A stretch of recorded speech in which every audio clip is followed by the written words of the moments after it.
Battlefield devs just came out the gate swinging with some major statements about cosmetics, and honestly, they're kind of throwing some shade at Call of Duty. We have some direct quotes about keeping things grounded and authentic, which feels like a not-so-subtle dig at COD's, let's call it, creative decisions lately. Today, we're breaking down exactly what the devs said, why this matters for the franchise, and what it means for the future of military shooters. We've all seen what's happened to Call of Duty's cosmetics over the past few years. I mean, we've got Roger from American Dad running around, Beavis and Butthead, and even a Dune.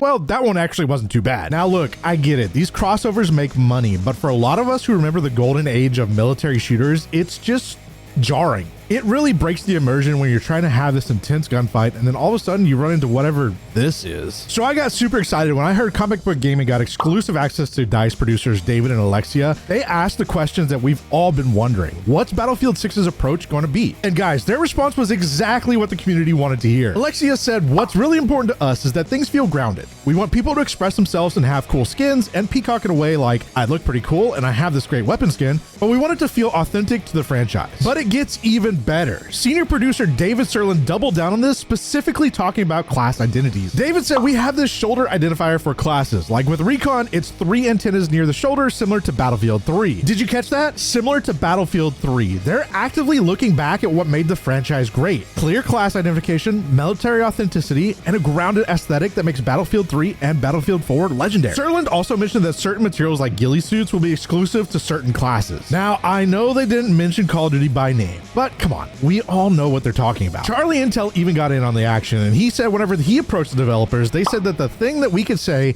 is we are a military shooter in modern times. A military shooter in modern times. Not an anime convention, a true military shooter. And honestly, the community's reaction has been overwhelmingly positive. People are tired of the immersion-breaking cosmetics. They want to feel like they're playing as soldiers. They don't want to feel like they're playing Dress to Impress on Roblox. Now let's take a step back real quick and talk about something else called monetization. This does not mean that Battlefield 6 is not going to monetize at all. They've already announced that they have their Battlefield Pro token system, which is basically their version of Call of Duty's Black Cell Pass. It's like one step up from the normal Battle Pass. Basically, you're going to get the Battle Pass, you're going to get tier skips, you're going to get exclusive bundles and other cosmetics on top of the Battle Pass stuff. But look, I'm not naive. These companies need to make money, and cosmetics and battle passes is how companies make money in 2025.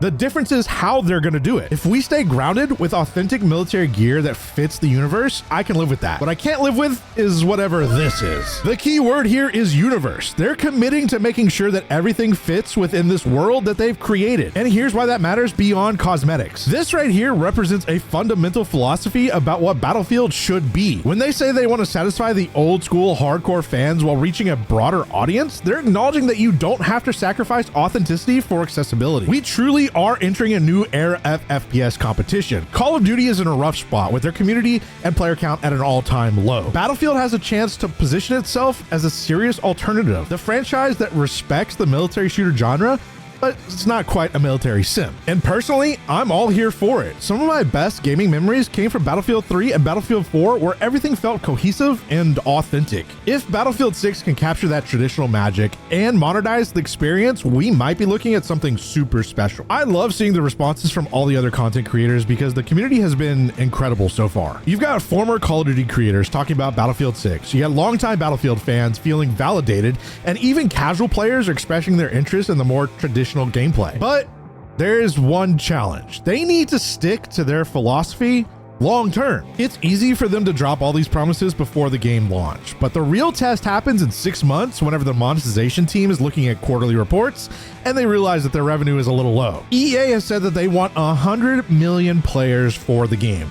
That's peak Call of Duty numbers. The question is though, can they achieve that while keeping the authentic vision that they want? Because if they can, they might just change the entire FPS landscape forever. So there you have it. Battlefield 6 devs have made their clear statements about the vision for cosmetics and authenticity. They have put all their money down on the table. They are doubling down. They're betting that players are hungry for a serious military shooter, and honestly, I think they're right. What do you think? Are you excited about the grounded approach, or do you prefer the cosmetics of Call of Duty where you're running around as Beavis and Butthead? Let me know in the comments below, and if you enjoyed this video, smash that like button to subscribe for more Battlefield 6 coverage, and ring that notification bell because we've got beta coming in just a few days, and I'll be live for it.